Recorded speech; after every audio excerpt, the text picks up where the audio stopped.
क्या मोहन भागवत योगी के लिए खुद यूपी में उतर गए? एक साथ पीएम सीएम और भागवत क्यों एकजुट हो रहे? पहले वाराणसी में आरएसएस का कार्यक्रम, फिर पीएम मोदी का दौरा, अब कानपुर में भी भागवत, योगी और मोदी का एक साथ दौरा।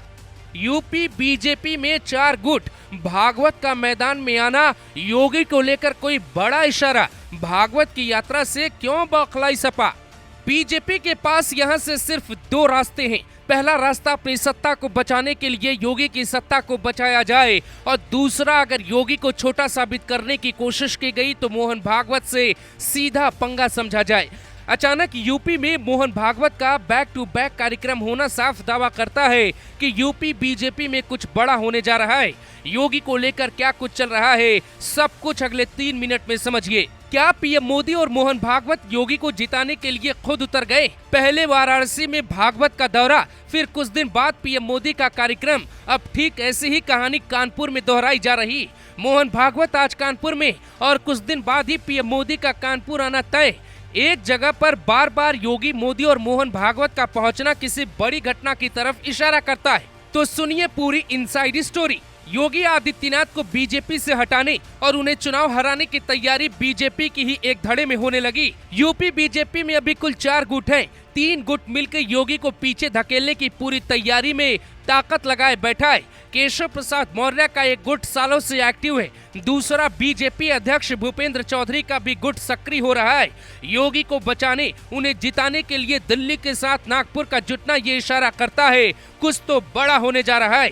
अखिलेश यादव का पीडीए के नारे में दम भरना, मोहन भागवत जातियों को एक कर रहे, नेताओं से मिलकर मन टटोल रहे। जब भागवत कानपुर पहुंचे तो उनका स्वागत कुछ ऐसा किया गया। अब अनुमानित है कि 24 अप्रैल को पीएम मोदी अंडरग्राउंड मेट्रो का उद्घाटन करने कानपुर पहुंचने वाले, यानी अब करीब 10 दिन तक कानपुर में बीजेपी और आरएसएस की हलचल रहेगी। कानपुर और वाराणसी को साधना ये साफ संकेत देता है कि पूर्वांचल और अवध को लेकर कोई बड़ी तैयारी। जातियों में यूपी अगर सबसे ज्यादा कहीं बटा है तो वो पूर्वांचल और अवध का हिस्सा ही कहा जाता है। वाराणसी के आसपास के जिलों में 2022 के विधानसभा चुनाव में बीजेपी को भारी नुकसान हुआ, क्योंकि अखिलेश यादव के साथ उस वक्त ओम प्रकाश राजभर भी थे और हवा थोड़ा बीजेपी के खिलाफ बहने लगी। कुछ दिन पहले ही बीजेपी के जिला अध्यक्ष नए बनाए गए। कहा जाता है कि हर जिला अध्यक्ष की तैनाती योगी के इशारे पे की गई। मोहन भागवत यूपी का मन बढ़ाना चाहते हैं। जातियों में बटे लोगों को कैसे एक किया जा रहा है, ये पता करना चाहते हैं। योगी पिछले कुछ दिनों से खामोश है। वहाँ कोई ऐसा प्लान बन रहा जिसकी कल्पना अभी समाजवादी पार्टी को नहीं।